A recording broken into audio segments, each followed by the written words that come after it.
بسم اللہ الرحمن الرحیم۔ ایک دفعہ کا ذکر ہے کہ خیرپور نامی ایک گاؤں میں ثاقب نامی ایک بددماغ امیر آدمی رہتا تھا۔ وہ بہت ہی گھمنڈی اور تکبر کرنے والا انسان تھا۔ اس کو اس بات کا گھمنڈ تھا کہ گاؤں میں سب سے اونچی کوٹھی اس کی ہے اور وہ بہت ساری زمینوں کا مالک ہونے کی وجہ سے علاقے میں بہت بڑا زمیندار سمجھا جاتا تھا۔ لیکن وہ بہت ہی ظالم انسان تھا۔ وہ اپنے سے کم حیثیت رکھنے والے لوگوں کو کیڑا مکوڑا سمجھتا تھا۔ ایک دفعہ ثاقب گاؤں میں گھوم پھر رہا تھا کہ اس کو شمیم بی بی ملی۔ شمیم بی بی ایک بہت ہی بوڑھی اور غریب عورت تھی۔ گاؤں والوں نے مل کر اس کو رہنے کی جگہ دے رکھی تھی۔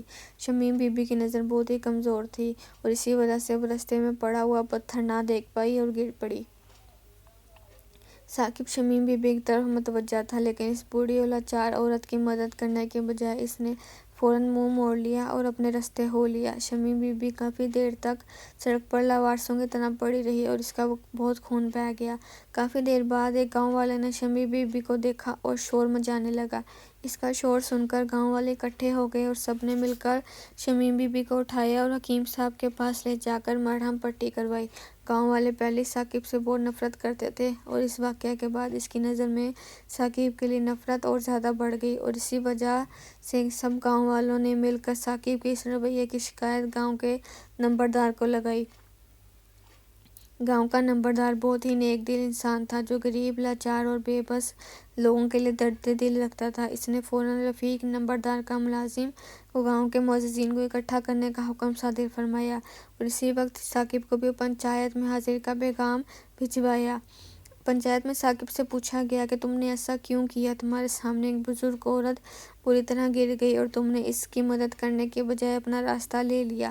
ثاقب نے غرور سے جواب دیا کہ وہ ان غریبوں کو اتنا اہم نہیں سمجھتا، لہٰذا یہ کہ وہ شمیم بی بی کے گرنے کا ذمہ دار نہیں تھا تو اسے اٹھاتا کیوں؟ اتنا کہہ کر وہ پنچایت سے اکھڑتا ہوا چلتا بنا۔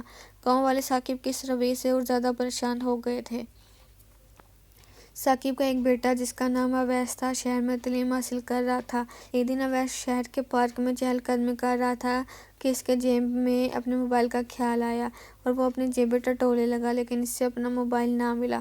وہ سوچنے لگا کہ شاید اس کا موبائل کہیں ہاسٹل میں نہ رہ گیا ہو، تو اپنا موبائل لینے کے لیے پارک سے باہر نکلا۔ پارک کے سامنے سڑک کی دوسری جانب اس کا ہاسٹل تھا، اس لیے وہ جلدی میں دوڑتے ہوئے سڑک پار کرنے لگا۔ ابھی وہ سڑک کے درمیان میں ہی تھا کہ ایک تیز رفتار کار نے اسے زوردار ٹکر ماری اور آگے نکل گئی۔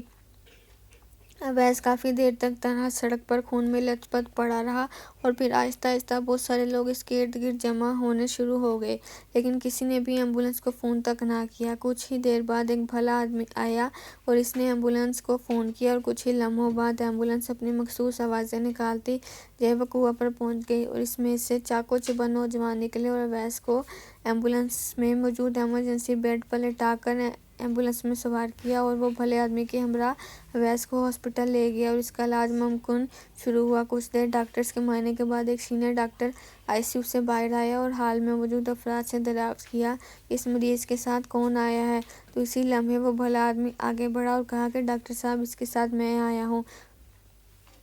تو ڈاکٹر نے اس کی طرف نرم لہجے سے متوجہ ہو کر کہا، جب تک آپ جیسے نیک بندے اس دنیا میں موجود ہیں تب تک انسانیت کا فائدہ ہوتا رہے گا۔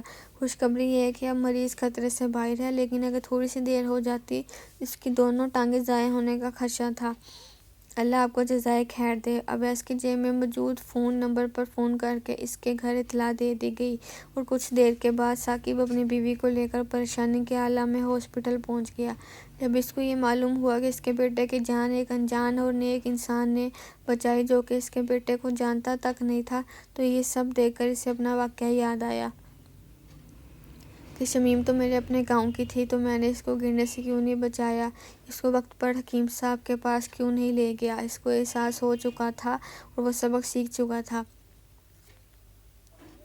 کچھ دن اویس ہسپتال میں داخل رہنے کے بالکل ٹھیک ہو گیا اور پھر ثاقب، اویس اور باقی گھر والے جو ساتھ میں ہاسپٹل ٹھہرے ہوئے تھے ان سب کو لے کر گاؤں واپس پہنچا اور ثاقب نے اسی وقت نمبردار کی موجودگی میں سب گاؤں والوں سے اور شمیم سے معافی مانگی اور آئندہ کبھی بھی ایسا رویہ نہ رکھنے کا وعدہ کیا۔